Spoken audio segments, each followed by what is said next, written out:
Pues muy buenas tardes, sean bienvenidos todos los que están aquí conectados a este cine debate que ya habíamos tenido una ocasión de analizar una película que fue la de Somnia, ¿no? Sobre el tema de los sueños. En esta ocasión pues se ha presentado la posibilidad de hacer un análisis y lo más seguro, porque conozco a los compañeros integrantes de Invención de la Mente, eh, que va a hacer un análisis desde el punto de vista psicoanalítico. Les encanta el psicoanálisis, no sé por qué, no sé qué tiene, pero algo les gusta el psicoanálisis y creo que de un señor llamado Jacques Lacan van a hablar aquí, entonces los que estén familiarizados con el psicoanálisis, con la terminología psicoanalítica, pues esperamos que puedan participar de este conversatorio, de este cine debate, ¿no? Que esta es la idea, debatir sobre algunas, la película es un poco un pretexto, sí, pero también arroja cosas interesantes sobre el tema del conocimiento humano, ¿no? Que básicamente es lo que nos interesa en Invención de la Mente como una asociación que ha estado trabajando arduamente en la formación, análisis, desarrollo, diseño de propuestas para conocer lo humano. Eso es lo que nos ha movido a realizar un montón de actividades, cursos, talleres y por supuesto cine debate, ¿no? Creemos que el cine pues es una posibilidad teórica y al mismo tiempo metodológica para conocer cosas del ser humano y específicamente creo que es lo que nos van a compartir Carlos y Claudia sobre el deseo humano, ¿no? Y además la existencia del humano en esto que se llama realidad o que algunos han denominado realidad, ¿no? Entonces, pues sean bienvenidos, vamos a iniciar con este cine debate, esperamos que sea una charla, una discusión rica, amena, y que podamos intercambiar puntos de vista, ¿no? Los que son nombres conocidos, cuando eran cosas presenciales siempre decíamos, vemos caras conocidas, pero ahora no vemos caras, pero veo nombres conocidos, que sí sé que están metidos también en tema de psicoanálisis, entonces será muy bueno escuchar, debatir, construir ideas nuevas sobre interpretaciones de esta película muy bonita, en particular me agrada mucho, es muy linda, ¿no? Caroline y la puerta secreta, una película de dibujos animados, con algunas ideas que pueden ser interpretadas desde distintos puntos de vista y particularmente creo que arroja varios señalamientos que nos puede permitir adentrarnos a varios campos del conocimiento. Uno de ellos pues es el psicoanálisis, la psicología, la sociología, la antropología, la lingüística. Entonces vamos a conversar un poco sobre esta temática, sobre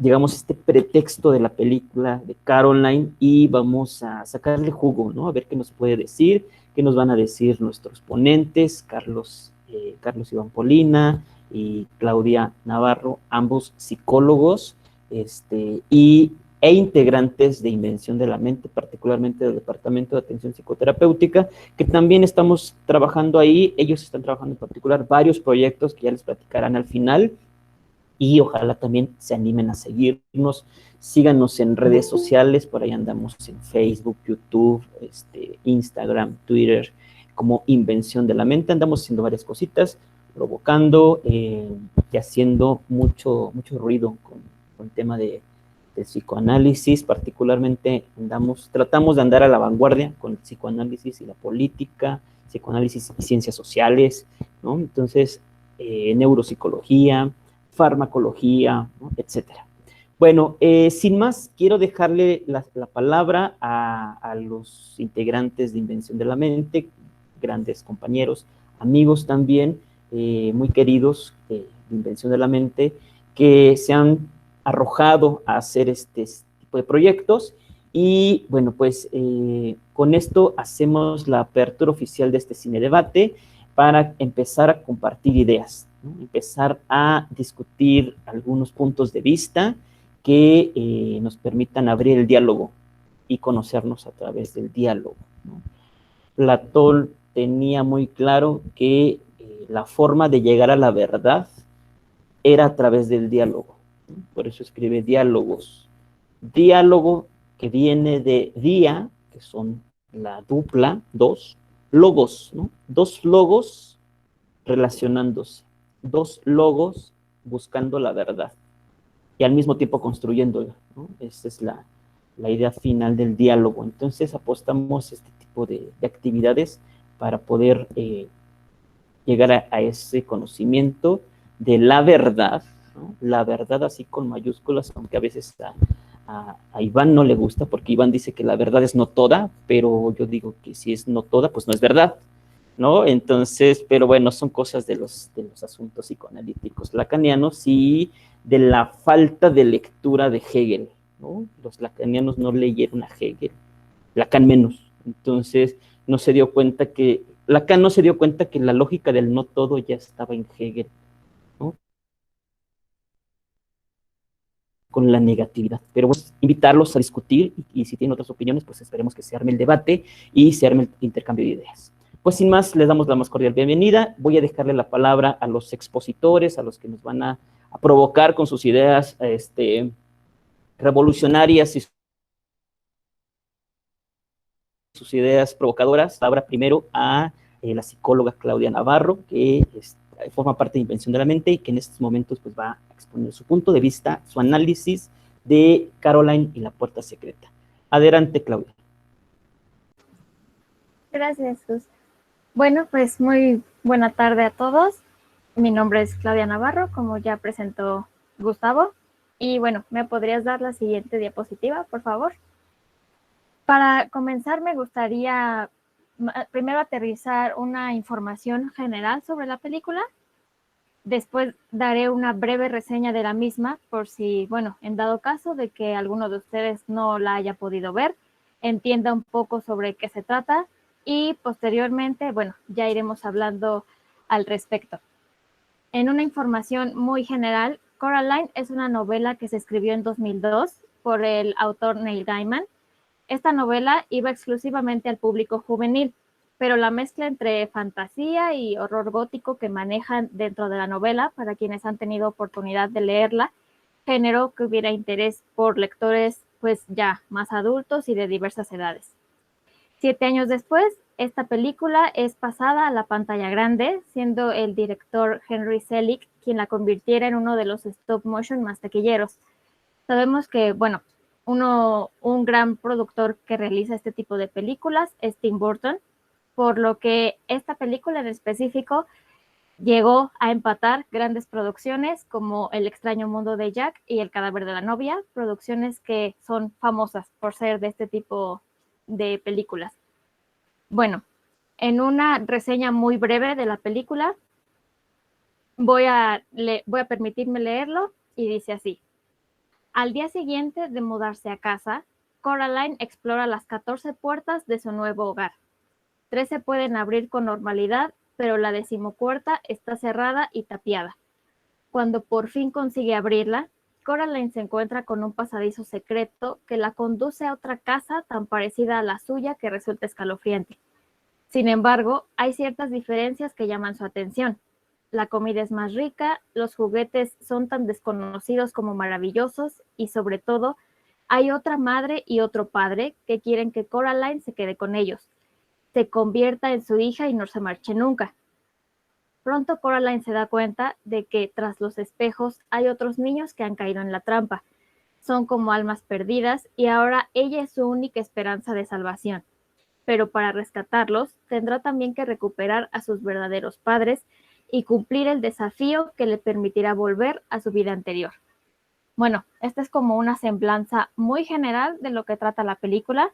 Espero que todos hayan tenido oportunidad de verla. Si no, pues conforme vayamos haciendo el análisis, tanto mi compañero Iván como yo, les iremos explicando algunas escenas clave e interesantes de la película, que fue donde nos enfocamos a realizar este análisis. La siguiente, por favor, Gus.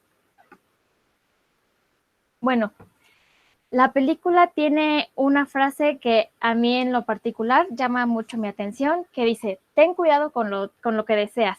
es como que el póster de la película. Y bueno, ya conforme yo vaya dando este análisis, iremos dando cuenta por qué hay que tener cuidado con este tipo de cosas. Entonces, si me regalas la siguiente diapositiva, por favor. Yo comenzaré iniciando explicando algunas construcciones simbólicas y primero hay que entender el contexto de la película. La película comienza desarrollándose cuando a Coraline, que es una niña de 12 años, le regalan una muñeca de trapo que es muy parecida a ella. A ella, en cuanto recibe este regalo, le pues llama mucho su atención, solamente que esta muñeca, en lugar de tener ojos, tiene botones en lugar de ojos. En este punto debemos entender que en la psique de un niño, el juego es la expresión inconsciente de sus deseos. Por lo tanto, en el caso de Coraline, la muñeca simboliza esta idealización de vida que desea. ¿A qué me refiero con esto?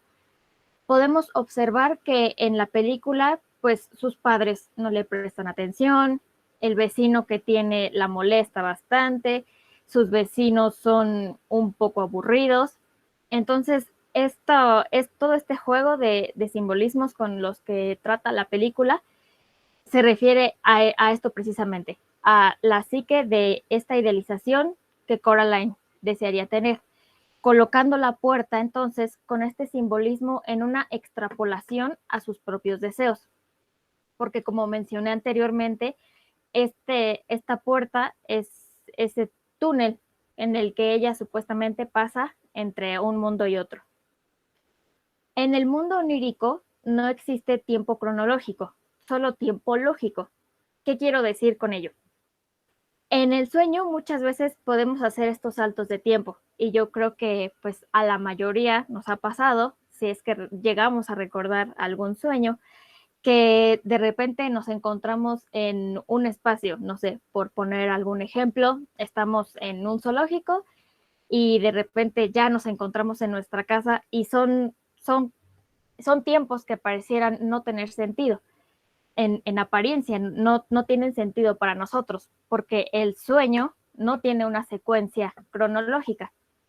Entonces, en el caso de Coraline, este mundo onírico nos muestra un mundo paralelo al de ella, con la diferencia de que la estructura de las personas que ella conoce parece no ser la misma. ¿A qué me refiero?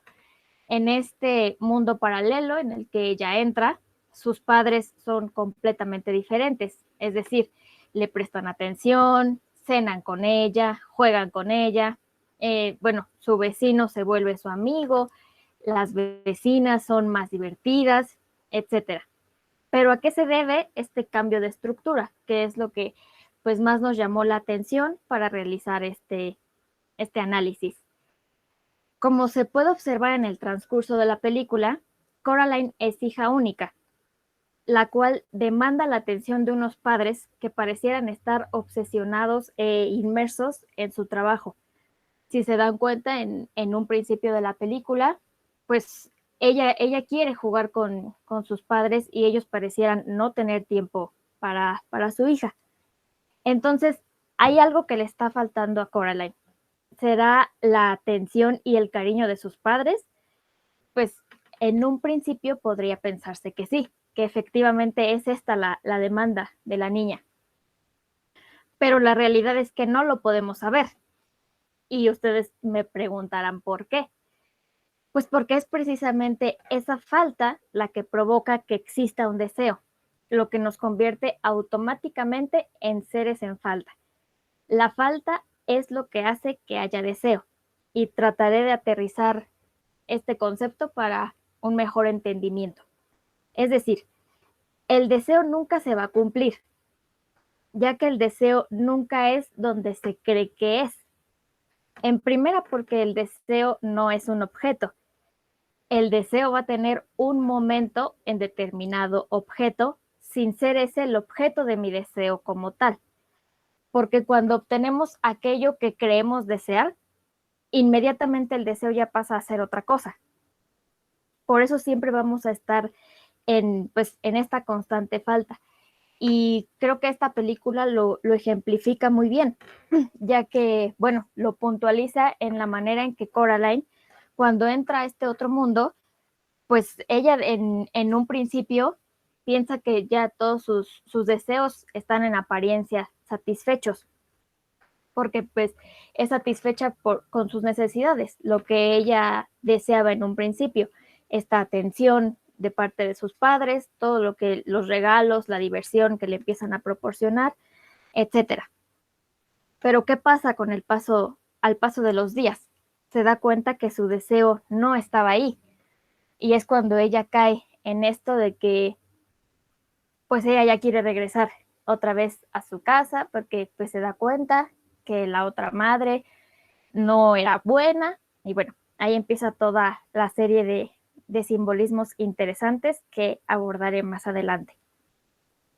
Pero creo que es importante aclarar el punto de que satisfacción no es lo mismo que culminación de deseo. Son dos cosas muy diferentes que se deben comprender para entender que aunque Coraline en un principio tuvo esta satisfacción en este mundo paralelo, pues la culminación de su deseo no estaba ahí. Entonces, creo que Coraline es una película que nos deja entrever un amplio campo simbólico, y para situar algunos ejemplos, pues me gustaría primero representar que en la película se nos muestra la mansión rosa a la que ella se muda, y ella se muda a una mansión rosa junto con su familia. En este juego simbólico que nos presenta la película, la casa representaría este deseo infantil de una vida perfecta.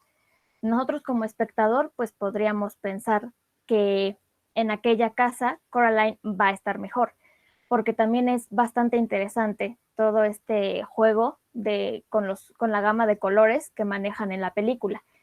Es decir, si observamos detenidamente, nos damos cuenta que la mansión rosa destaca sobre determinadas escenas, ya que el contexto en el que ella se desenvuelve pues es en un tono gris.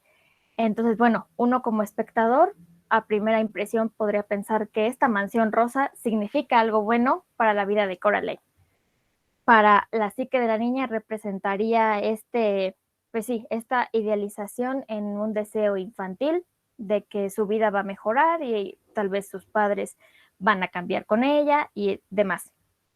También tenemos a un gato negro, que es el acompañante de Coraline en toda la película. Este gato es bastante interesante, porque el gato es el único que puede manejarse entre esta brecha de estos dos mundos, por lo que en las construcciones simbólicas podríamos pensar que simbolizaría la conciencia de la niña. ¿Por qué?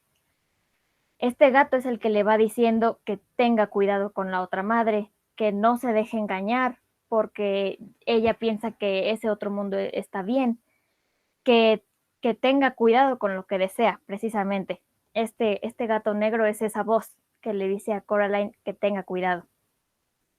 Y bueno, un simbolismo característico de la película son precisamente estos ojos de botón.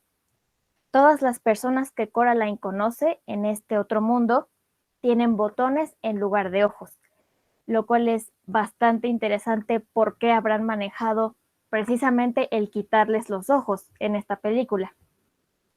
Como bien sabemos, bueno, los ojos son como la ventana del alma, son una parte importantísima, y este peculiar simbolismo representaría precisamente este desajuste en la estructura de los sujetos al perder su voluntad, y entonces sí poder ser dominados por un ser superior, que en este caso sería la otra madre, que como bien sabemos en este otro mundo de Coraline, la fuerza que domina es precisamente la otra madre. Desde una perspectiva más freudiana, la otra madre pues es una bruja en todo el sentido de la palabra. Incluso nos la representan como tal cuando hace esta deformación, cuando se enoja de que Coraline no quiere quedarse ahí. Es una bruja histérica por dar cariño a alguien, engañando a Coraline con una realidad alternativa y en apariencia perfecta, que satisface todas sus necesidades. Pero también nos hace referencia a otra cosa, a una representación inconsciente de cómo Coraline percibe a su verdadera madre. Es decir, podemos ver que en ambos mundos la figura materna está puesta como una figura fálica y castradora que rige y somete incluso a la figura paterna. En ambos mundos podemos ver que la que manda es la mamá. Y bueno, en el otro mundo queda más que claro que esta figura fálica somete al padre y a todos los que están en torno a ella, entendiendo el falo no como órgano biológico, sino dentro del papel de la representación de que este órgano juega en la fantasía, es decir, en un símbolo de poder y potencia. La otra madre estaría representada como figura fálica y castradora. Si nos metemos ahora a una perspectiva más lacaniana, que no abordaré mucho en ello, porque, bueno, mi compañero Iván va a abordar un poco más este tema, pero bueno, yo quiero abordar también el simbolismo de la otra madre, de nuevo, porque se nos hace mucho hincapié a lo largo de la película de la otra madre.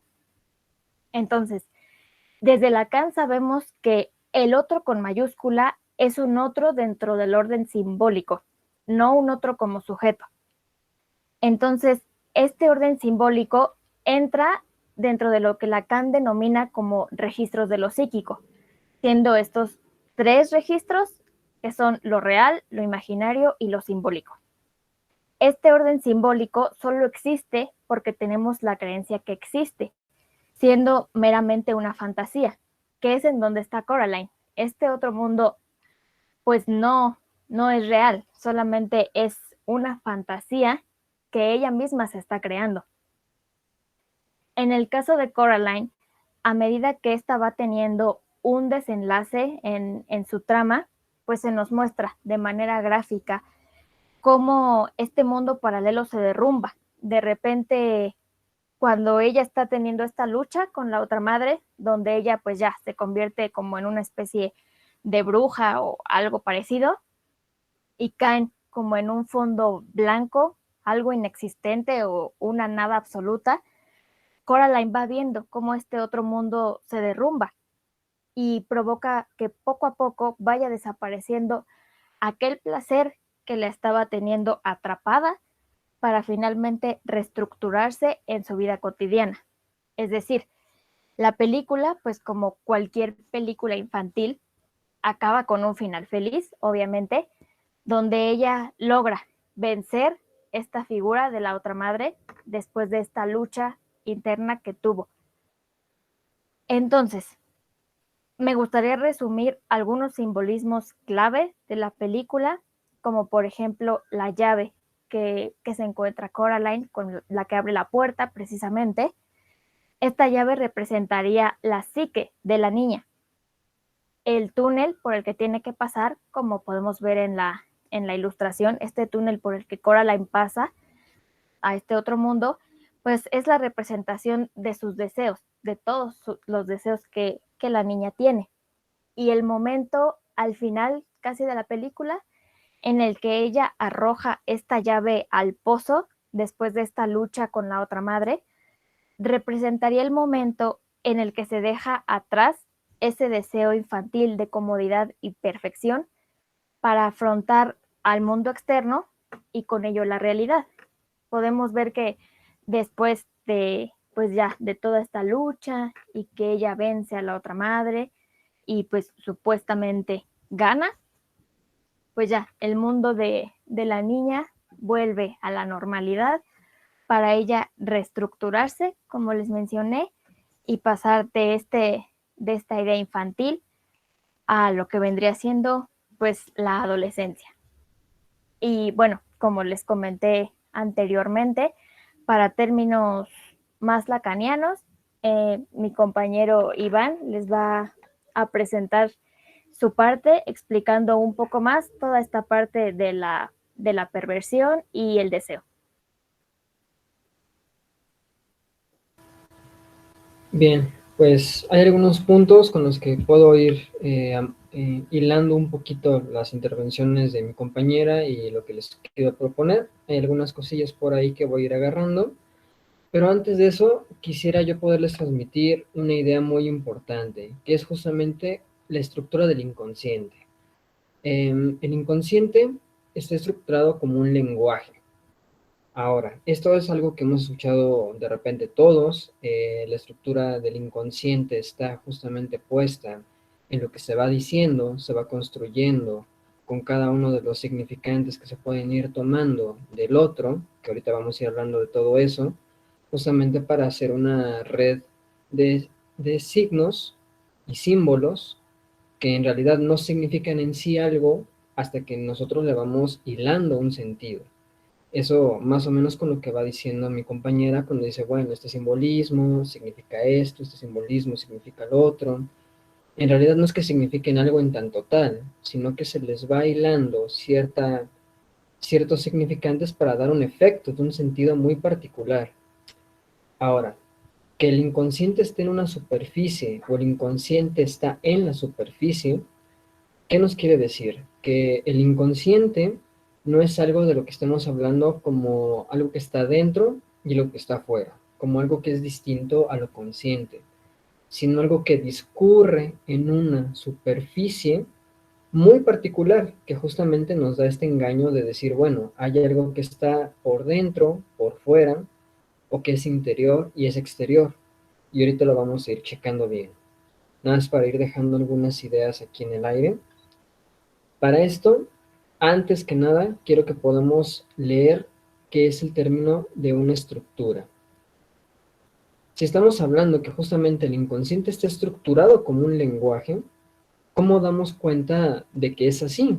Bueno, para que nosotros podamos ver una estructura, tenemos que primero analizar las interacciones que se dan entre los elementos que la componen para que justamente podamos irnos alejando un poco más en nuestra visión, ver cada una de las interacciones y ver qué forma o qué sentido se le está dando a todo eso.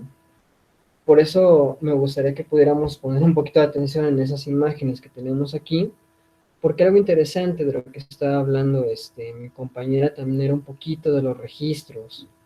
En la primera imagen, lo que nosotros podemos notar es un pequeño cuadrado que se forma del registro imaginario por un lado y el registro de lo simbólico. Lo interesante aquí es de que lo que está en medio, que normalmente lo hemos visto que tiene una R, no tiene nada que ver con lo real. Aquí nada más estamos hablando de dos registros muy interesantes, que es el imaginario y lo simbólico. Si estos dos registros se empiezan a articular, justamente como lo iba mencionando Claudia, de claro, esto significa lo otro, esto significa aquí, ¿de qué nos vamos dando cuenta? Que vamos creando una realidad a través de la lógica simbólica que se va exponiendo, pero también articulada a imágenes, como la imagen de una madre, la imagen de un padre, la imagen de los miedos, la imagen de los niños que se le aparecen, todas esas imágenes de los vecinos se van articulando con ciertos símbolos, con ciertos significantes para ser más exactos, y crean una realidad. Y lo interesante es esto, que más allá, si entendemos un poquito, si hemos visto este cuadro que Lacan nos presenta, lo que vamos a ver es de que si nosotros tomamos el campo de la realidad, nos estamos enfrentando a algo muy curioso. Si se dan cuenta, hay una M minúscula con una M mayúscula que no están directamente encontradas, sino que están como, pues sí, ahora sí que en diferentes puntos de esta figurita que se forma. Y también tenemos una I minúscula y una I mayúscula. Si nosotros tomáramos esto como un plano y unimos cada I y cada M, nos vamos a dar cuenta de que pasa algo como lo que está aquí abajito, que tenemos este rectángulo que tiene una A por arriba, una A por abajo, y que al final, si nosotros unimos las aristas correspondientes, nos da una imagen justamente como la que tenemos ahí, que es una banda moebiana. Es decir, la realidad, la estructura de la realidad si nos vamos yendo cada vez más atrás, dando cuenta de cada una de estas interacciones, topológicamente es esto, es una banda de Moebius. Justamente es lo que nos quita la ilusión de que el inconsciente está dentro y está afuera. La semitorsión que tiene la banda es lo que nos ayuda a que realmente el inconsciente discurre en un discurso que pareciera estar dentro y pareciera ser diferente a lo que discurre en lo consciente. Pero solamente hay una superficie, solamente hay un lenguaje, hay un solo campo, con una estructura particular. Esto es algo que no quiero que perdamos de vista, porque justamente cuando estamos hablando de esta película, no nada más hay que verla como el elemento de Coraline, sino cada uno de los elementos que están en juego para crear una estructura determinada. Pasamos a la siguiente, pues, porfa.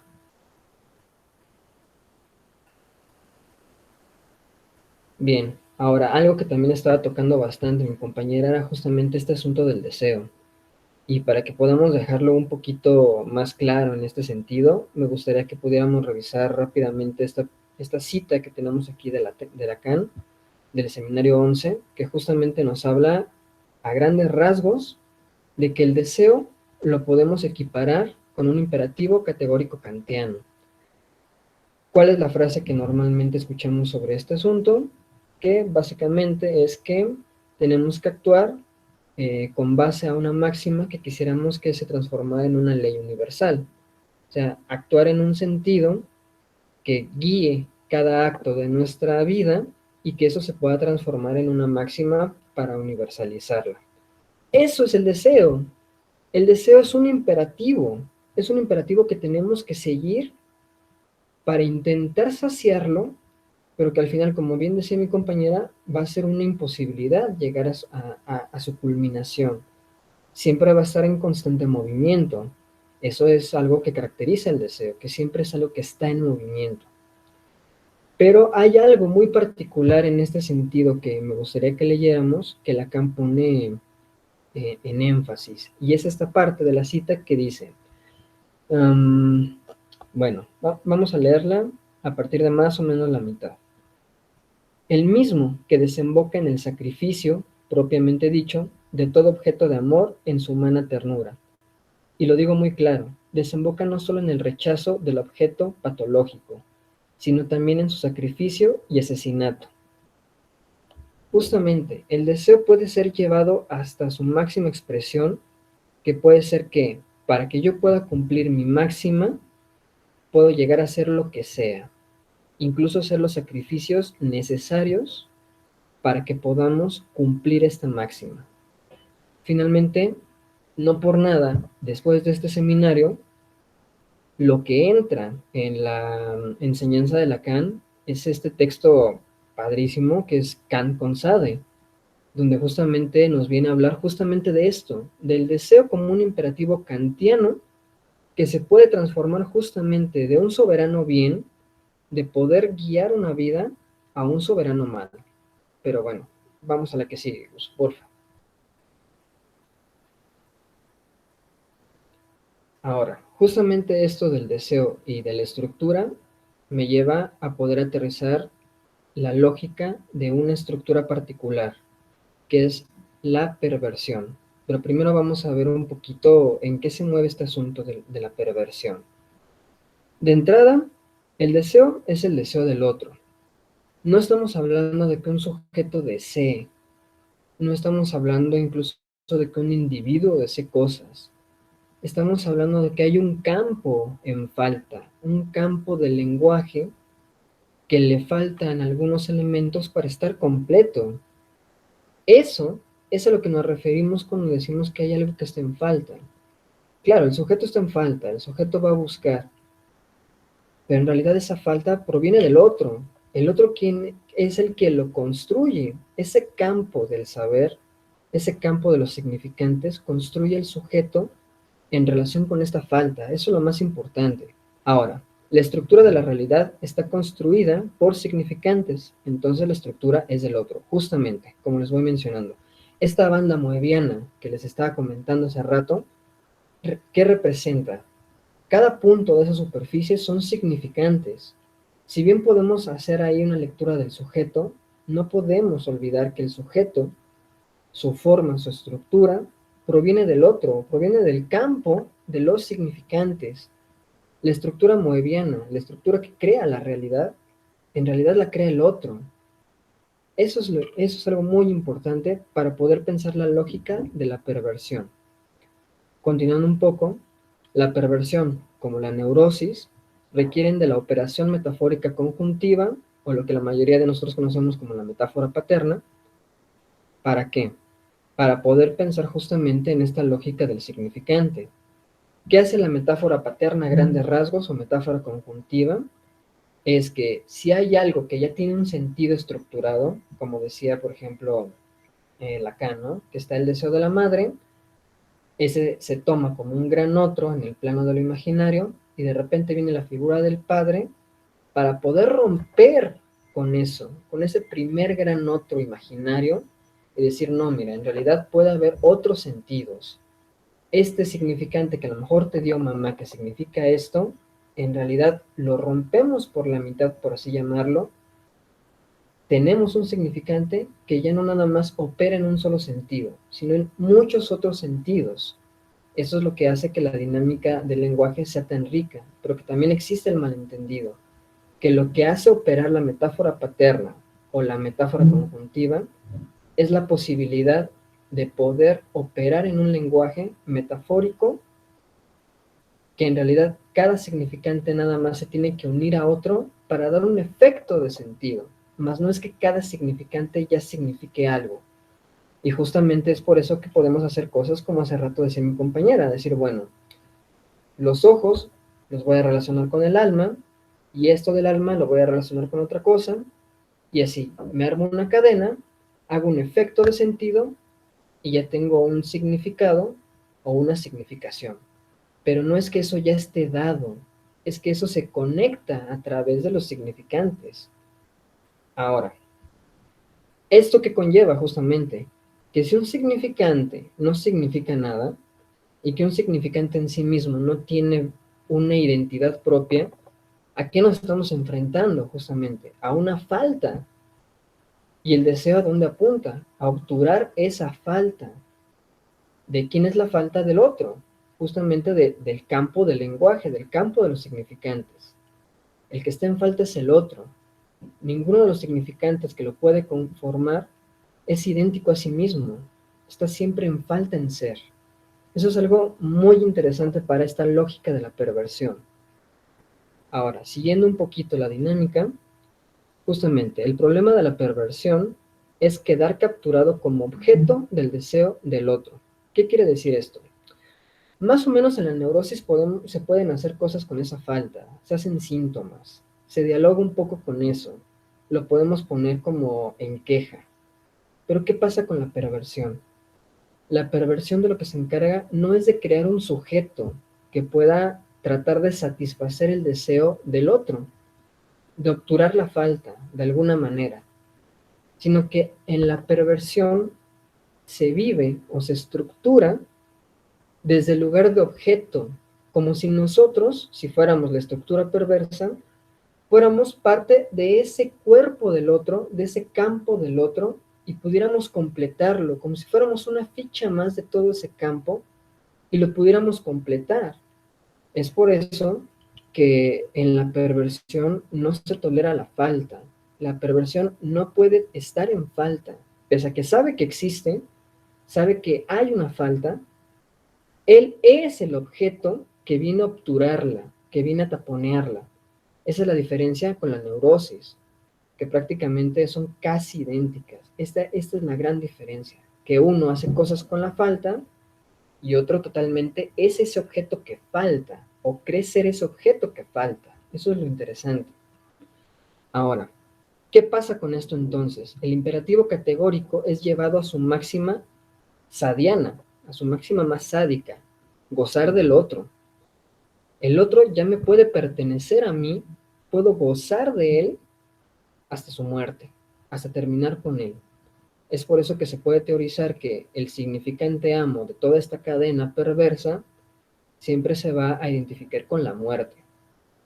Lo que signifique ese significante que se anude a otros a saber, pero por lo menos el significante amo casi siempre va a estar en relación con la muerte. Es la máxima kantiana del lado sádico. ¿Por qué decimos gozar del otro? Lo podemos leer en el sentido físico, corporal, claro, de podernos aprovechar, transgredir del otro, pero también el goce lo podemos entender justamente como le estaba mencionando. Este cuerpo de significantes, para no meternos en muchos detalles, es lo que se le llama sustancia gozante. Toda esa colección de significantes es una sustancia, la sustancia gozante. Entonces, ¿qué pasa aquí?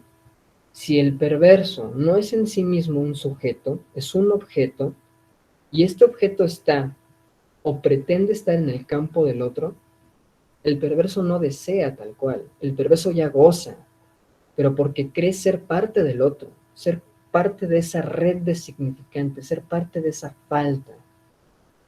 Y por eso es que justamente aquel sujeto perverso queda como una víctima más, como la primera víctima del otro. Y en ese sentido podemos pensar un poco, por ejemplo, lo que ocurre con los criminales finalmente. Un criminal en sí también es una víctima. El criminal es la víctima de este discurso, de esto que lo toma. A eso es a lo que vamos a ir aterrizando la película, o por lo menos desde este lado. Ahora, como pueden ver ahí, tenemos la fórmula del fantasma, que es sujeto en relación al objeto A en la neurosis, y justamente lo que podemos ver en la perversión es de que tenemos objeto A en relación al sujeto, lo tenemos inverso. Ahora, lo que estamos viendo aquí es que el sujeto se posiciona de alguna manera frente a la demanda del otro, que es básicamente lo que estamos hablando, del deseo.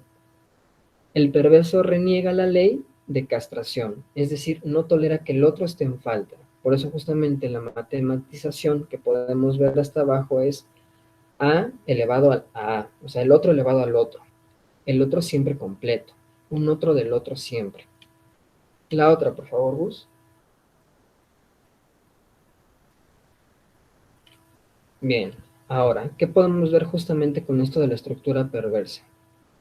La renegación, llevada a la máxima kantiano sádico, lleva a operar al sujeto hasta la plena voluntad de gozo del otro. Deviene en el delirio de excepcionalidad. ¿A qué nos referimos con esto? Como les comentaba hace rato, hay un significante que comanda toda esta serie de significantes que articulados dan un sentido. Ese significante es la muerte.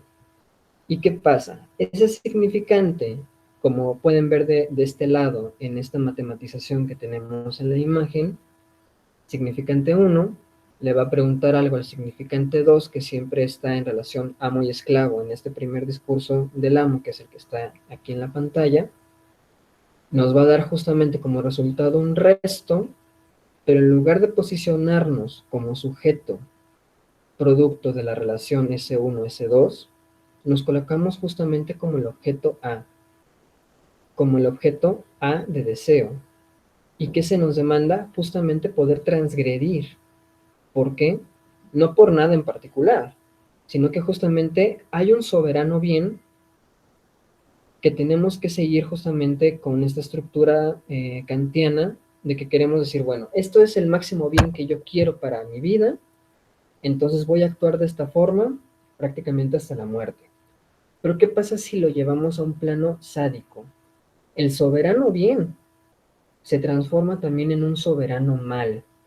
Y eso es lo interesante, que la estructura perversa, así por ejemplo, como en el discurso nazi, seguía un soberano bien, que era justamente tener una raza de humanos pura, perfecta, en el soberano mal.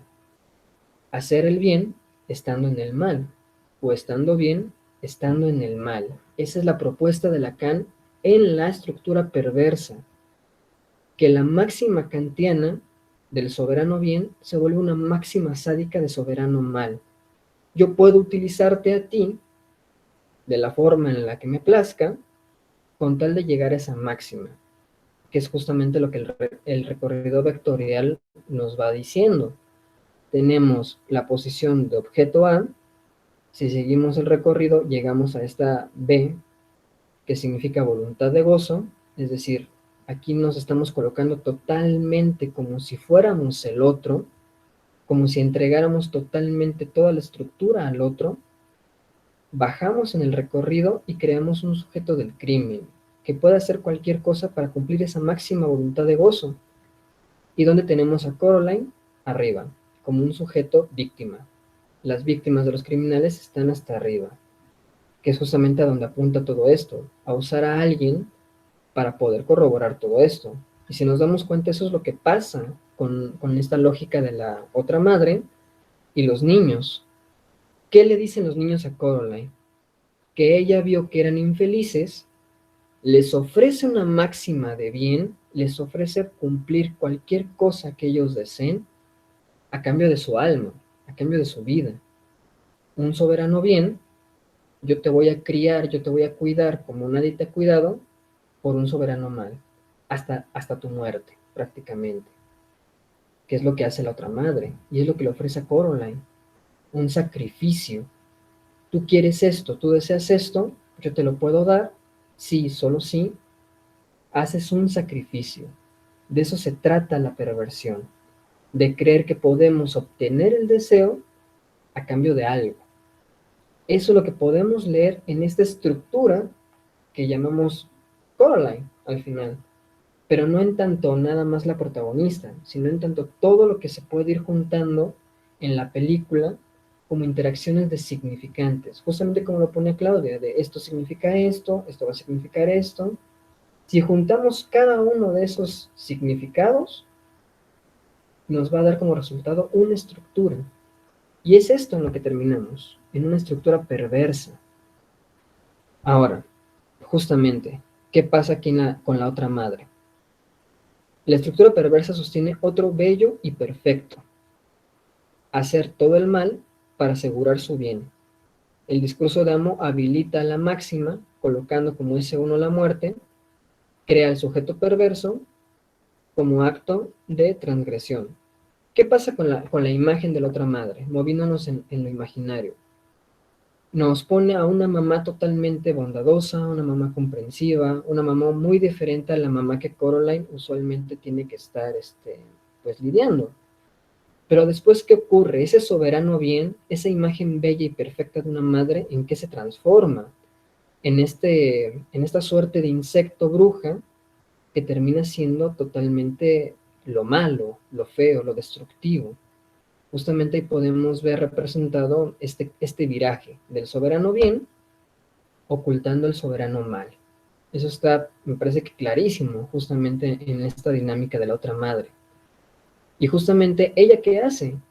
Lo último que dice ahí en esta diapositiva: tengo derecho de gozar de tu cuerpo sin que ningún límite me detenga.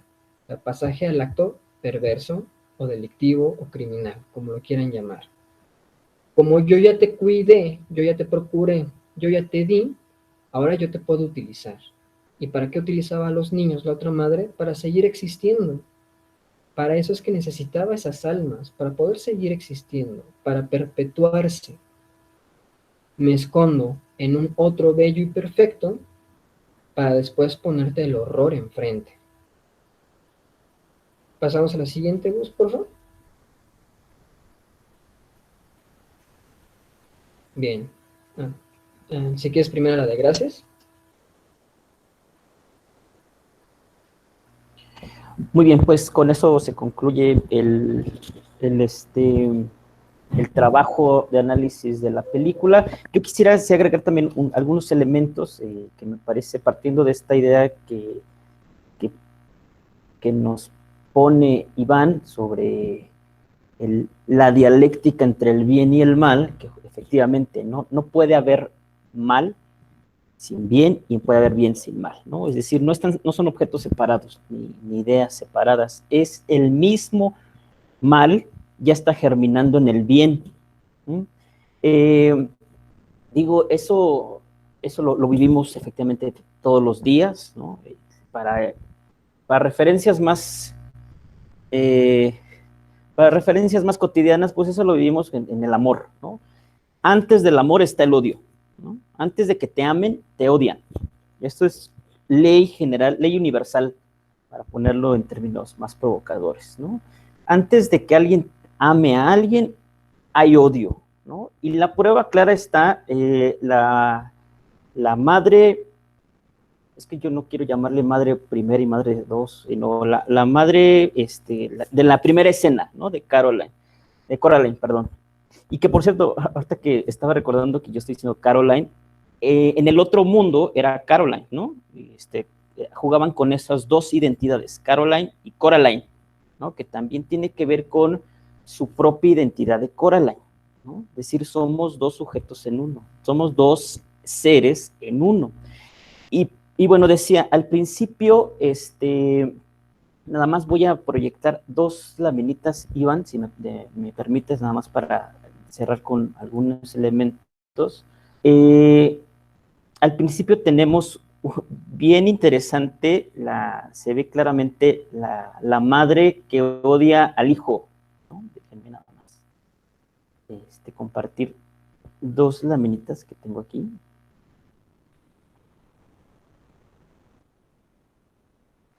Y les presento, es que estos psicoanalistas de repente se olvidan, ¿no? Esta idea es de una psicoanalista de las pioneras del psicoanálisis, Margaret Hirlerding, de las pioneras del psicoanálisis, y tenía una tesis muy interesante, ¿no? Tiene la idea de hecho, en este texto sobre las bases del amor materno, donde recoge parte de su pensamiento y plantea una tesis bien interesante, ¿no? Afirmaba que no hay un amor materno innato, ¿no? Se ve en la mamá de Caroline, cuando no le pone atención, ¿no? Sí, haz lo que quieras, casi le empieza a decir un montón de tragedias, ¿no? Que le pasó, me envenené la mano, sí, ¿no? Y está en la compu, ¿no? Se recuerdan esa escena, sí. Pues ahí se ve claramente el odio de la madre a la hija, ¿no? ¿Por qué? Porque el amor materno no es innato, no es de naturaleza orgánica, biológica. Pero este amor innato se adquiere a través de la lactancia y el cuidado físico, dice Margaret Hirlerding, ¿no? Del primer hijo y se le otorga a los siguientes. Pero en esencia, este primer amor materno siempre es odio, ¿no?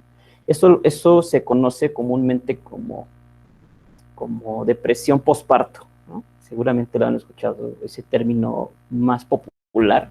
Depresión posparto, pues no es otra cosa que ya primero es un duelo, segundo es el odio de la madre hacia el hijo recién nacido, ¿no? Eso es una pulsión propia de la madre, ¿no? Entonces, pues ahí está muy claro esta idea de esta psicoanalista que me parece que de repente está muy olvidada. Y Hilberding había observado en su práctica médica, era médico además, y además redacta y recupera notas clínicas muy interesantes, pero ella había observado en su práctica clínica que algunas madres esperan el nacimiento de un niño, pero después de que el bebé nace no tienen amor. Esto es clásico, ¿no? Clásico.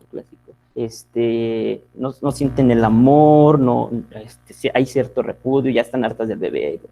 Los que tengan o las que tengan hijos, estén aquí conectados, pues seguramente sabrán de lo que habla Hilferding.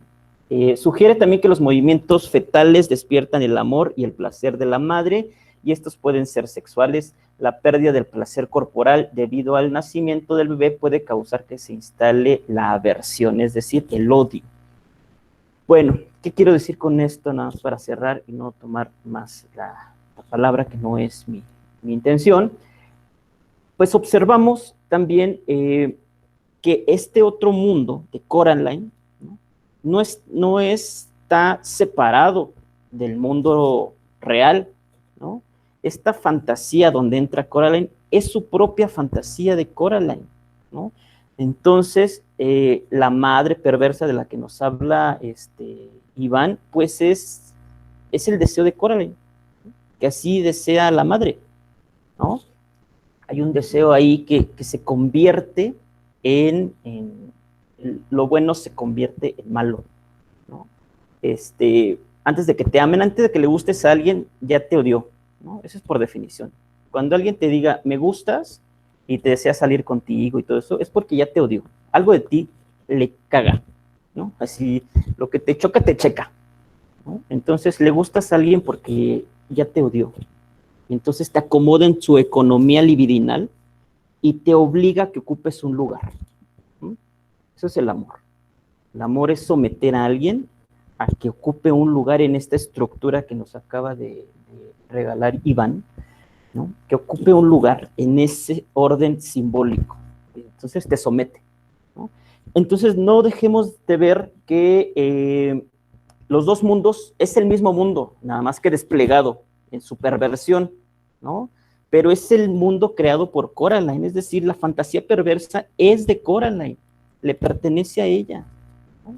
Entonces, no es que la madre esta de los botones estuviera esperando, ¿no? O que ya existía. No, es su misma creación, su propia creación. Y el túnel, pues me parece que representa y simboliza muy bien este camino del inconsciente, ¿no? Como ese anudamiento, ¿no? Entre dos dimensiones del mismo mundo psíquico. Que, por cierto, me recuerdo esto que decía Claudia, ¿no? Siempre hay que tener claro que la psique existe antes del individuo, ¿no? La psique existe antes. Nacemos prematuramente, pero la psique ya existió antes de que el individuo ocupe un lugar en ese orden simbólico, ¿sí? ¿Qué es primero, el huevo o la gallina? ¿Qué es primero, la psique o el individuo? La psique, ¿no? La psique está configurado antes de que nazca el individuo.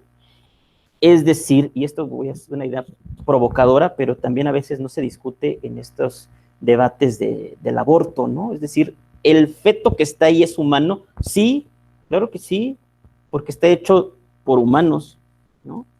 Entonces se está asesinando, y no soy pro vida, lo aclaro, no soy pro vida, pero ¿es humano eso? Sí, por supuesto, porque es lenguaje, porque ya nació antes, ¿no? El feto ahí, ¿no? Pero la expectativa y el deseo es humano, por lo tanto sí se mata una vida humana, ¿no? En el aborto, por supuesto.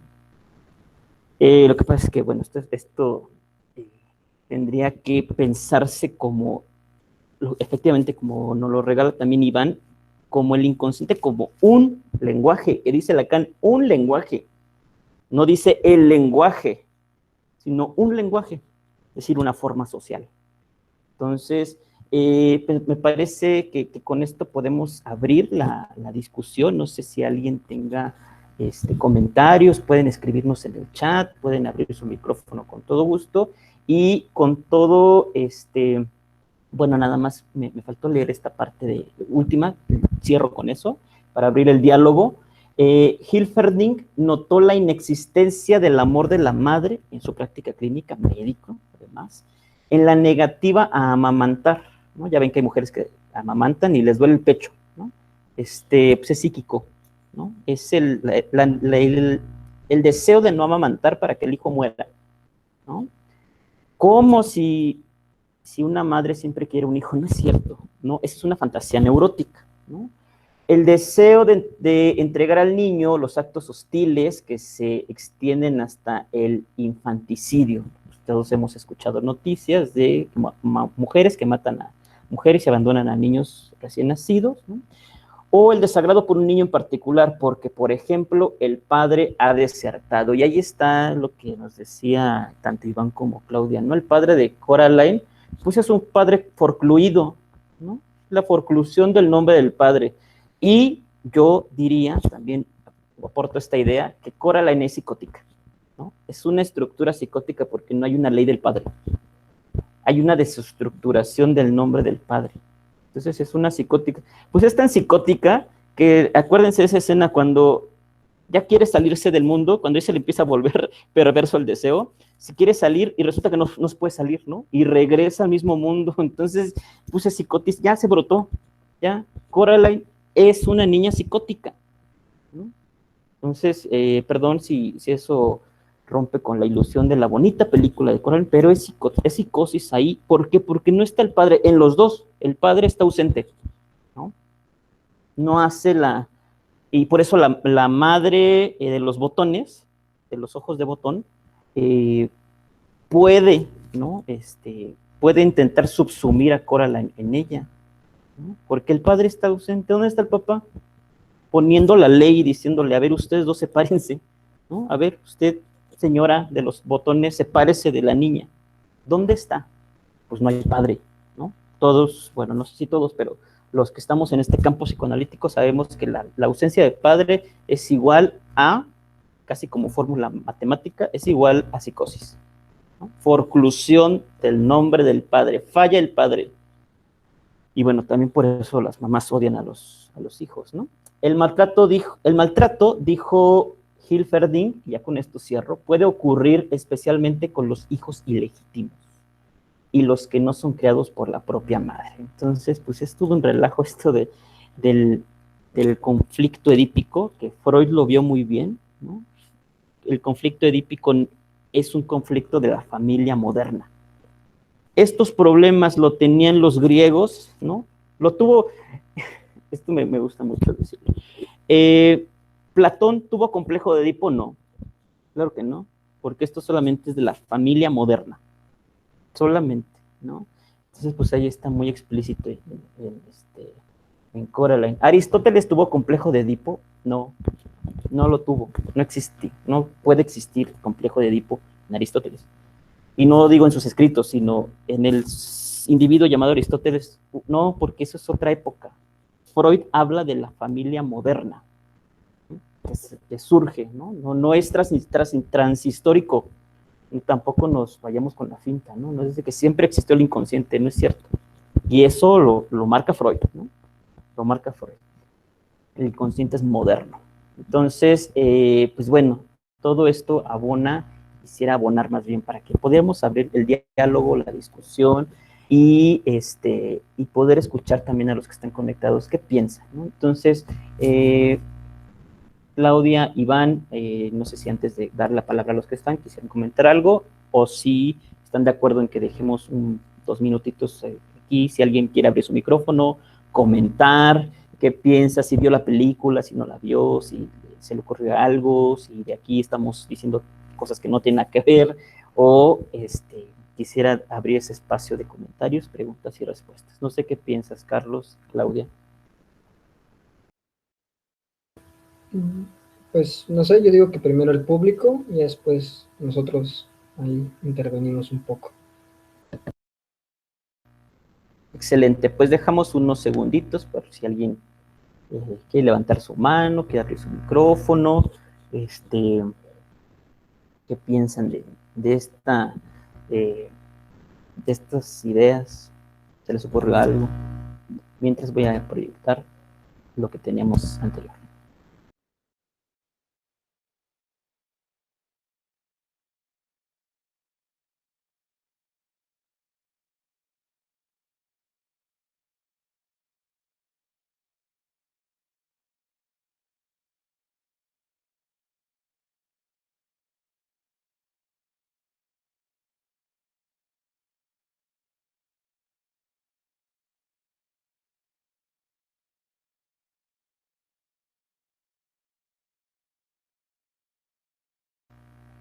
Pues parece que no hay participaciones, o si quieren seguir pensándolo un poquito más, Carlos, Claudia, algo que quieran agregar en lo que, si es que alguien está ideando su participación.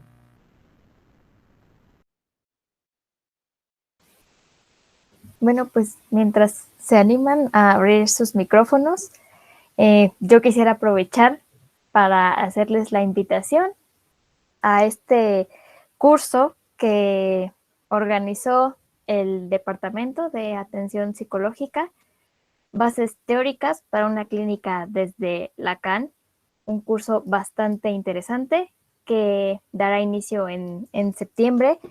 Este curso es en torno a una técnica analítica desde una perspectiva lacaniana y bueno, su inicio es el sábado 25. Nos daría mucho gusto que se unieran y para que sepan un poco más del mismo, pues mi compañero Iván les platicará ahorita sobre el temario para que sepan sobre qué va a tratar y demás, mientras se anima a alguien a abrir su micrófono, porque, bueno, creo que sería bastante interesante escuchar sus opiniones sobre esta película tan interesante. Pero mientras, bueno, le dejo la palabra a Iván para que les explique un poco acerca de este curso. Bueno, igual antes de pasar, digámoslo así, como a esta parte del comercial, me gustaría hacer una puntualización con lo que decía Gustavo, porque decía al final, bueno, finalmente Coraline es quien tiene la fantasía, Coraline es la que es psicótica, etcétera. Pues, bueno, de entrada si estamos hablando de sujeto desde Lacan, no podemos decir que es Coraline, y no podemos decir que era otra madre. En realidad, sujeto es un tema, el sujeto es una hipótesis de trabajo que no refiere nunca a ningún individuo, más allá de que es un cuerpo que es tomado por el lenguaje para actuar cierto sujeto, cierto tema. Si bien, claro, como dice Gustavo, el sujeto incluso nace desde antes que exista un cuerpo biológico donde depositarse. Pero podemos regresarle tantito, Gustavo, a una de las diapositivas, porque justamente para que podamos charlar un poco sobre la estructuración, aquí justamente viene una parte importante que dice que deviene en el delirio de excepcionalidad. Nos podremos ir con la finta que justamente quizás estamos hablando, por ejemplo, ¿no? Clau decía, claro, la madre es histérica, neurosis histérica. Yo, bueno, tratando de presentar una propuesta perversa y tú al final diciendo, no, al final es psicosis. Bueno, me parece que una de las cosas que también son muy interesantes de la perversión es de que para que pueda llegarse al acto, para que se pueda pasar al acto criminal, necesitamos un desanudamiento de los registros. Por lo tanto, el delirio de excepcionalidad, que viene incluso, lo podemos rastrear desde Freud y que se retoma bastante bien en el análisis de lo criminal, es que es un delirio que me permite estructurar un porqué. Yo maté por esto. Yo maté porque es justo que si a mí me violaron de chiquito, yo pueda ahora matar y asesinar a los que están abusando de otros, por ejemplo. Es un delirio de excepcionalidad. Yo soy una excepción que puede romper y transgredir la ley justamente para poder cumplir este imperativo categórico que es mi deseo, o que es el deseo del otro en realidad.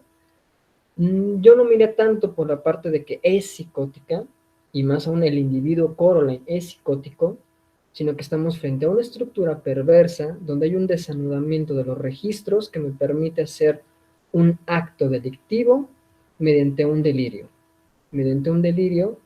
que momentáneamente me lleva a cumplir la voluntad de gozo del otro, me desestructura a mí, me coloca en un lugar de resto y solamente me hace actuar para el placer o goce más bien del otro.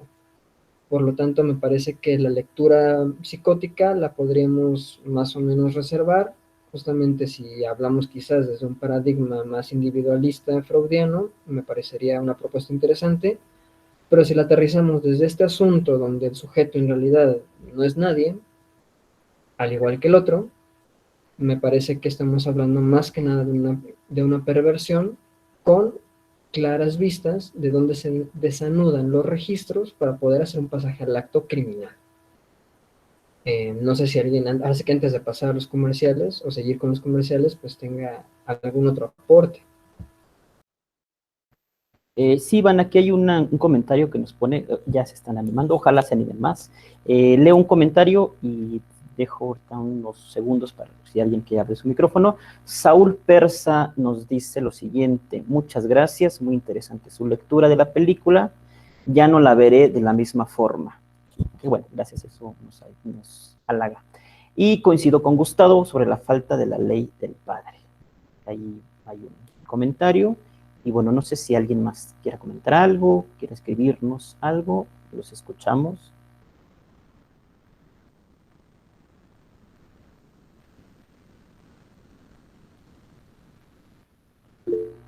Muy bien, tenemos una mano levantada de Paola Moreno Blas. Adelante, Pao, te escuchamos.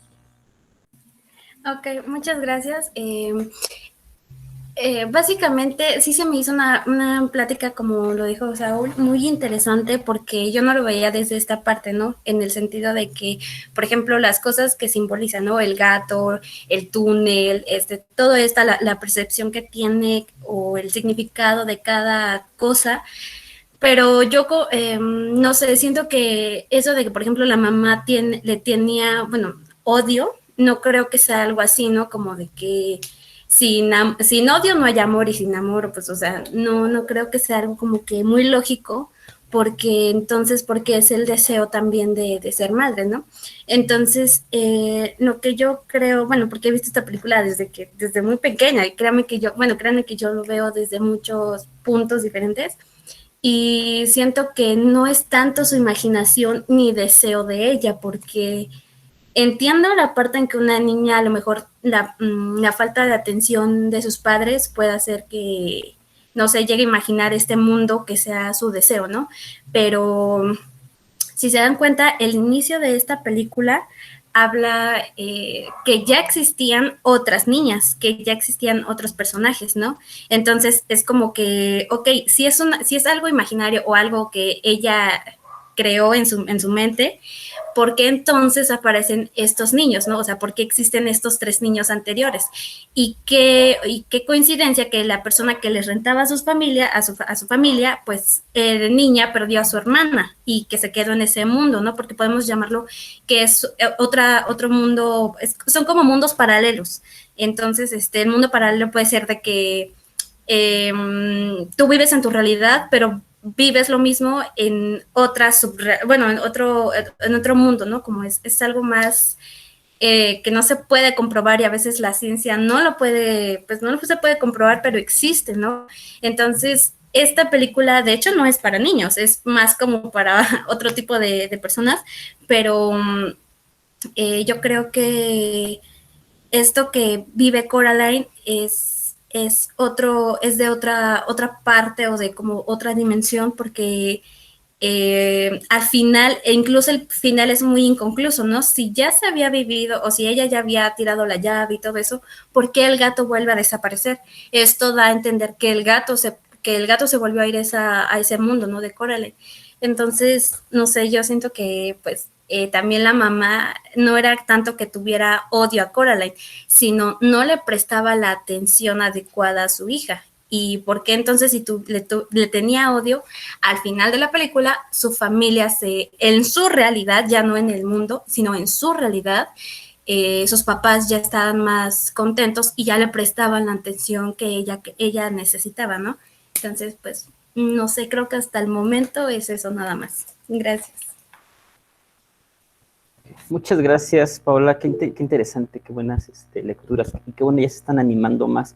Pero fíjense, yo sí me sostengo. Es que vean cómo inicia la película. O sea, el lugar a donde se van, ¿por qué la mamá no se la llevó a Polanco, ¿no? Un lugar más bonito. Bueno, no es Polanco, pero ¿por qué no se la llevó a un lugar más bonito? Lugar todo feo, ¿no? Donde no hay ni gente, ¿no?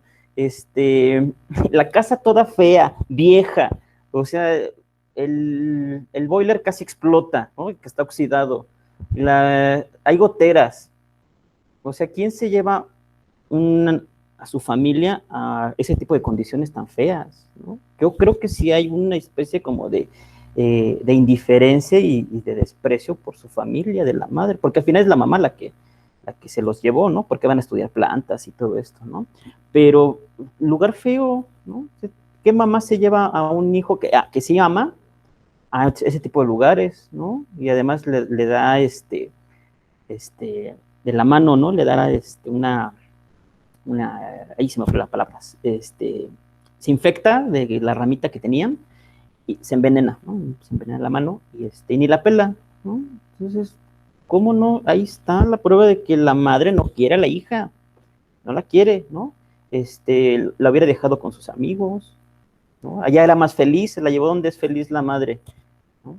Entonces, pues ahí está, y con respecto, bueno, hay muchas cosas, ¿no? Pero ya no voy a decir más.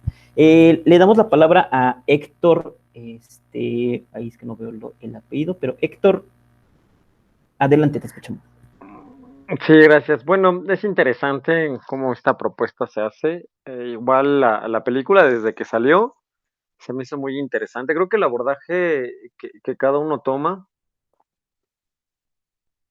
puede tener su peculiaridad y en cada uno de esos puede tener un acercamiento que, como bien cada uno lo plantea, nos puede prestar perspectivas diferentes, ¿no?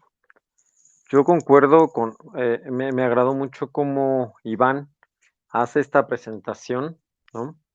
Esta cuestión de la perversión. Concuerdo mucho con todas estas partes, ¿no?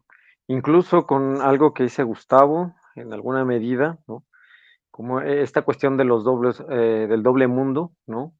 Pensaba en un texto, el doble de Fyodor Dostoyevsky, ¿no? Donde precisamente hay algo de esto, ¿no? Y es muy interesante también de que se ha pensado en esta situación que me parece, pues sí, como decíamos, un poco, ¿no? Cotidiana, pero precisamente donde se pone este deseo, ¿no? Y cómo este deseo de repente tiene ciertas modificaciones a un grado en que después de que esto que aparecía como lo deseado, al momento de ser tomado cambia totalmente, ¿no? En lo particular, me parece que cada uno de ustedes hace una gran aportación precisamente por las lecturas que se le da. Me parece que esa es lo rico de cuando se hace este tipo de cosas para que podamos abrirnos a nuevas perspectivas de un tema que parece incluso dicho por otros como algo acabado, ¿no? Me parece que ese es el gran aporte que a los tres les agradezco. Muy bien, muchas gracias, Héctor. Gracias por las flores. Y sí, la idea es que dialoguemos, ¿no? Y que podamos pensar desde varias perspectivas un solo tema, ¿no? Es un poco, decía al principio, el pretexto. Marcela Arriaga nos pone en sus comentarios. Gracias por sus aportaciones. Excelente análisis. Una perspectiva para ver desde otro enfoque la película. Bueno, pues ahí están los comentarios. No sé si alguien más levante la mano que quiera participar. Sí, fíjate que sí coincido, me estaba pensando, sí coincido con esta idea del delirio. Sin embargo, sí, ahí sí quiero defender esta idea, es que la psicosis tampoco es individual, ¿no? Digo, el texto más emblemático, justamente crítico del psicoanálisis, tanto lacaniano, es el del Antiedipo, ¿no? Capitalismo y esquizofrenia, que es el subtítulo, ¿no? Capitalismo y esquizofrenia, es decir, la estructura es psicótica, ¿no? La estructura, ¿no? El orden simbólico es psicótico, ¿no? Y bueno, y también a propósito de lo que decías, Iván, eso del desaludamiento de la estructura perversa, no nos vayamos tan lejos, ¿no? Justamente estaba revisando unos datos, no nos vayamos tan lejos. Ahorita podemos estar conectados, ¿no? Podemos estar conectados, dialogando, no sé si están en sus teléfonos celulares, en sus computadoras, en la tablet, lo que sea, pero estamos conectados por una razón bien perversa, ¿no? Porque hay 40,000 niños en África sacando cobalto de los minerales, ¿no? En donde esos niños que están sacando cobalto les da cáncer, se mueren, ¿no? Es decir, nosotros podemos estar dialogando sobre Coraline, muy bonito, a costa de que otros ya murieron, ¿no? Para tener lo que tenemos. Entonces, esto es perverso.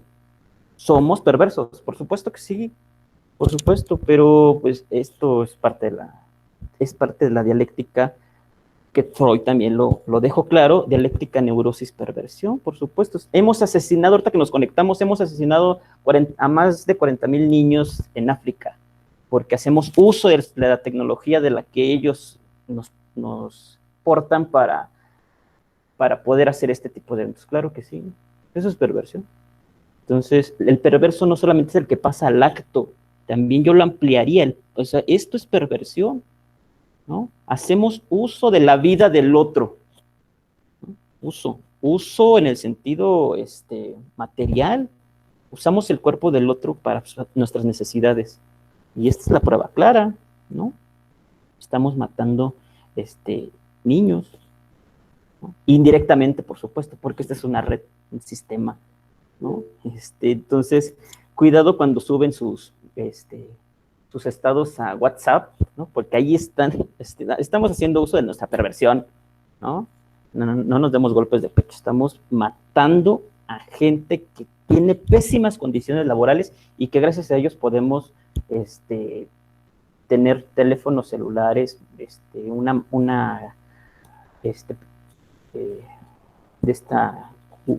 cubierta bonita del celular, ¿no? Esto es asesinato puro. ¿Cuál pase al acto si siempre lo estamos haciendo? Es perverso. Paola, tienes la mano levantada, te escuchamos.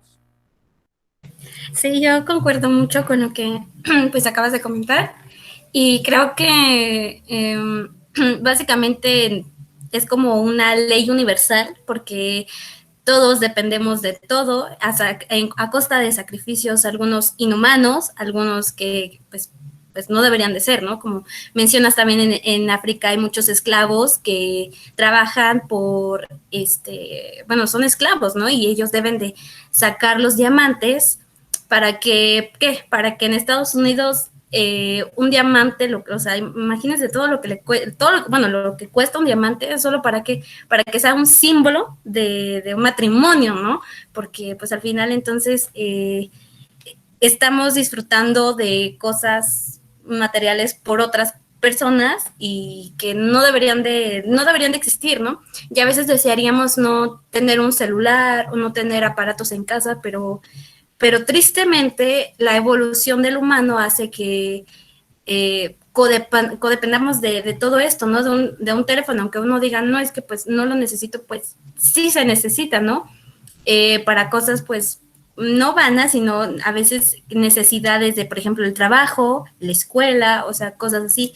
Entonces, creo que bueno, sí concuerdo en ese comentario, y que a veces también está en nuestro poder no seguir fomentando ese tipo de cosas, ¿no? Entonces, pues creo que al final, reitero, todos dependemos de todos y de una manera, pues, que no debería de ser, pero pues sí, es triste, ¿no? Ya. Muchas gracias, Pau. Leo un comentario de Saúl que nos pone, dice, sí, justo iba a decirte que es indirecto y pienso que no nos hace sentir mal porque no nos enteramos de este tipo de prácticas. O si nos enteramos por medio de un documental, nos sentimos mal 10 minutos y después nos olvidamos y seguimos con nuestra vida. Pues sí, claro, esa es la lógica del perverso, ¿no? El perverso es el que hace el acto, bueno, no ahí sí hay ausencia de sentirse mal, ¿no? Eso que se dice comúnmente. Pero pues, ya a los 10 minutos se te olvida, ¿no? Y sigues chateando, sigues subiendo cosas a TikTok y a estas cosas, sigues viendo series en Telegram. Dices, no puede ser, pues, un poquito de conciencia, ¿no? Sigues viendo mentes criminales y dices, ¿cómo? O sea, qué hipócrita esa gente. No es cierto. Pero, no, es un chiste. Pero sí, está interrelacionado, entonces la estructura de la realidad es psicótica. Yo creo eso, y creo que Deleuze y Guattari lo ponen bien en el Antiedipo, esta crítica a Lacan muy, muy interesante, ¿no? Pero bueno, no sé si alguien más quiera comentar, ya para también ir cerrando a este debate que se puso rico al final, ¿no? ¿Alguien más quisiera comentar algo, alguna idea? Muy bien, Juan Eduardo Martínez Mejía, te escuchamos. ¿Ahí me escucho? Vale, gracias. Sí. Precisamente retomando un poco la cuestión de lo que dijo el segundo ponente, Carlos. ¿Sí, no? ¿Sí es Carlos? Hay una cuestión de bohemios de la cual va más allá, que es precisamente cuando se juntan dos bandas de bohemios, lo cual genera ¿cómo se llamaba? La botella de Klein. La botella de Klein precisamente es una unión de dos bandas de bohemios. Esto es a lo que aquí quiero llegar. Precisamente si lo abordamos desde la topología, de hecho podríamos ver a Coraline como precisamente dos realidades, ¿no? Como si se volteara la banda de bohemios siendo la misma, solamente se gira. Incluso podríamos retomar esta cuestión de madre buena y madre mala, en este caso de Melanie Klein, por ejemplo, pecho bueno, pecho malo. para la reestructuración precisamente del retorno al ser. Y hablar de esta cuestión donde entra Coraline, sobre todo, sería interesante abordarlo desde las hendiduras, porque precisamente la cuestión de que siempre encontremos un hueco es la necesidad de llenarlo. ¿Qué es lo que hace Coraline? Precisamente busca la llave. ¿Y qué es lo que nos menciona Foucault en el libro de Historia de la Sexualidad? El tomo 1 en particular. El niño tiene la curiosidad de saber qué es lo que pasa en el cuarto del padre. Y en aquellos tiempos, el niño se asomaba donde iba la llave para ver qué es lo que pasaba. Y sí, en este caso concuerdo con Gus acerca de un brote psicótico. No tanto de que Coraline sea psicótica, sino que tiene un brote al saber esto. Porque la cosa aquí en particular es los botones, ¿no? Precisamente a través de la mirada, es como nos identificamos con el otro. El otro me mira, yo lo miro, los dos nos miramos. Los dos nos damos ese significado, pero ¿qué pasa cuando los ojos no están, no? En Edipo pasa, cuando se entera de la verdad, pues se arranca los ojos, se los saca, algo pasa ahí, ¿no? También sería ahí como que checar las dos posturas de Coraline, de querer atravesar el Edipo, no quererlo atravesar. Pero, pues, precisamente todo eso partiendo de la banda de bohemios, en este caso la botella de Klein, y sobre todo, como lo menciona también Nacio, desde la topologenia, que es la mezcla precisamente de lo topológico y lo lingüístico, ya que hay una ruptura de la realidad, pero no una realidad que conocemos, más bien dicho, una realidad que está por encima de otra cosa, que parte desde que se abre una puerta, porque la puerta desaparece, o era la llave, una de esas dos cosas desaparece por un momento, pero sin embargo después vuelve a estar. Eso sería mi comentario. Muy bien, qué interesante, qué interesantes lecturas, qué interesantes propuestas, qué rico esto. Iván, perdón, te interrumpí, vas a comentar algo. No, justo, buenísimo el comentario, porque igual la botella de Klein lo que nos ayuda a pensar es justamente lo que se crea en análisis, en la transferencia, justamente dos bandas movianas que lo que tienen que ver es que se juntan dos sujetos, que justamente uno es en la posición analista y el otro analizante. Entonces está súper padre porque estamos hablando justamente de cómo se dialoga con el deseo del analista y el deseo que trae el sujeto en tanto posición de analizante. Entonces me parece una muy buena lectura que incluso estaba pensando, ¿no? Ya debrayando un poco en este asunto con la topología, pues qué interesante, ¿no? Que justamente hay una semitorsión en la banda de Moebius para que pueda crearse esta estructuración del lenguaje y de repente podemos ver esta entrada por el pasaje entre ambos mundos, por llamarlo de alguna forma, justamente como esta media torsión que existe en la banda, donde puede haber dos lecturas que al final discurren en una misma superficie, pero se genera como la sensación de que un mundo es uno y un mundo es otro, pero discurren en lo mismo, corren en lo mismo.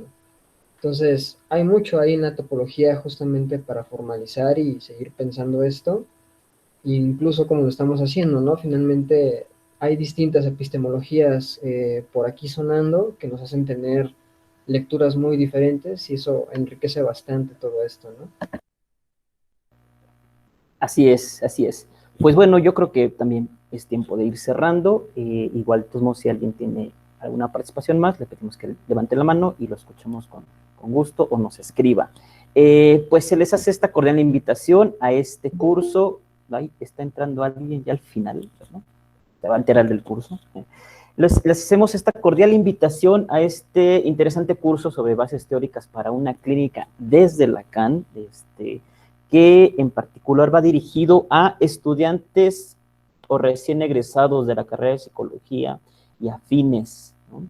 Interesados en introducirse a la teoría lacaniana y que, bueno, va a estar impartido por Carlos Iván, que es aquí el coordinador general de este departamento de atención psicoterapéutica, el cual también, como parte de Invención de la Mente, le agradecemos muchísimo por estar sosteniendo este departamento y estar sacando cosas innovadoras, porque además Carlos trae una propuesta nueva sobre, bueno, no sé si nueva, ahí sí desconozco, ya nos hablarás, Carlos, cuál es la propuesta de este curso ¿no?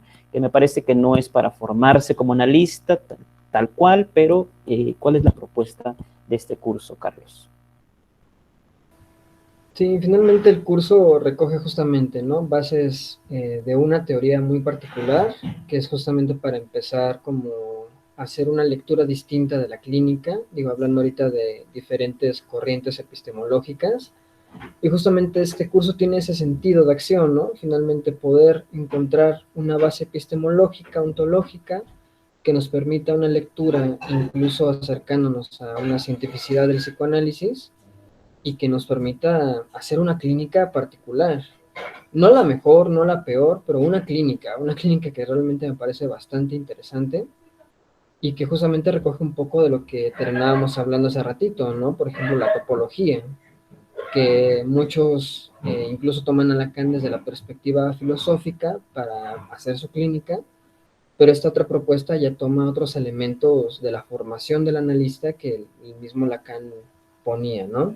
Entonces justamente esa es la intención del curso, dividido en 4 bloques. Uno primero como antecedentes de una pequeña introducción, justamente para conocer ahora sí que esta diferencia, cómo es que se puede diferenciar un psicoanálisis de otro, como ahorita está planteando, diferentes visiones. La segunda base, el segundo bloque, perdón, que es para las bases epistemológicas, ya poder saber desde dónde estamos hablando y por qué estamos hablando de lo que vamos a hablar. ¿Por qué meter matemáticas en algo que estudia, por ejemplo, en este sentido, pues, los quehaceres del humano, ¿no? O sea, ¿cómo es que las matemáticas, la lógica, entran en todo esto? Y justamente el tercer bloque va para allá. Una vez que ya sabes por qué, bueno, ahora, ¿qué hay de eso? ¿Cómo se utiliza eso?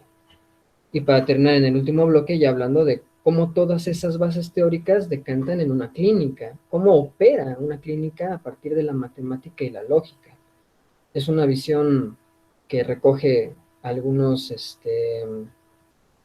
posturas nuevas en psicoanálisis que me parece interesante que se puedan ir difundiendo de una forma más amplia. Entonces, para quien guste ir tomando este curso, es una propuesta bastante interesante, muy padre en realidad, y que pues nos hemos esforzado en el departamento pues para hacerla lo más puntual posible, para una transmisión de cierto sentido fácil, para que todo el mundo podamos acceder a ella, ¿no? Entonces, para quien guste, las inscripciones ya están abiertas. Cualquier información, pues pueden escribir a las páginas de IMAC. Pues muy bien, ahí está la propuesta. Estoy viendo que inicia el día 25 de septiembre, ¿no? 25 de septiembre y termina 11 de diciembre. Todos los sábados de 18 a 20 horas, son 2 horitas de cada fin de semana. Y pues están cordialmente invitados. Les vamos a hacer llegar esta información a sus correos con el que se inscribieron para esta conferencia y todas nuestras actividades que estamos realizando en Invención de la Mente, ¿no? Por ahí la próxima semana tenemos un ciclo de conferencias sobre lo psíquico, ¿no? También les vamos a llegar, esas son totalmente gratuitas y van a ser virtual, ¿no? Entonces también inscríbanse, por ahí va a estar el doctor Gerardo Ábalos, la doctora Elena Osorio, el maestro Jesús, que son parte del equipo de IMAC, y pues por ahí yo también andaré diciendo algunas cosas sobre el síntoma. Entonces, los que les interese el campo psicoanalítico, acérquense a Invención de la Mente. Y bueno, no solamente el campo psicoanalítico, ¿no? Invención de la Mente trabaja temas también de neuropsicología, también de psiquiatría, ¿no? Tratamos de hacer un conocimiento integral con estos aportes, por ejemplo, este gran aporte que nos va a regalar Iván, sobre esta perspectiva teórica desde Lacan, ¿no? Entonces, quieren, iba a decir divertirse, pero en el sentido rico de la palabra, divertirse en el campo del mundo psic, pues síganos a Invención de la Mente y tenemos muchas propuestas interesantes para trabajar, ¿no? Y que cada quien pueda hacerse de su propio bagaje y entonces hacerse también de una idea, y por lo pronto y por lo tanto más bien pensar por sí mismos. Esta es la propuesta al final. Pensemos por uno mismo, pensemos por nosotros mismos, y cerraría con esta sentencia kantiana a propósito de Kant, ¿no? Sapere aude, atrévete a pensar. Esa es la propuesta de estos cursos, talleres y elementos teóricos. Atrévete a pensar. Pues les agradecemos muchísimo que se hayan incorporado a esta conferencia. Síganos, vamos a tener más eventos. Y pues gracias Iván, gracias Claudia, gracias a todos los que se conectaron y nos regalaron un ratito de su tiempo y sus comentarios, sus participaciones. Les agradecemos muchísimo. Nos estamos viendo en la próxima y les deseamos un excelente fin de semana.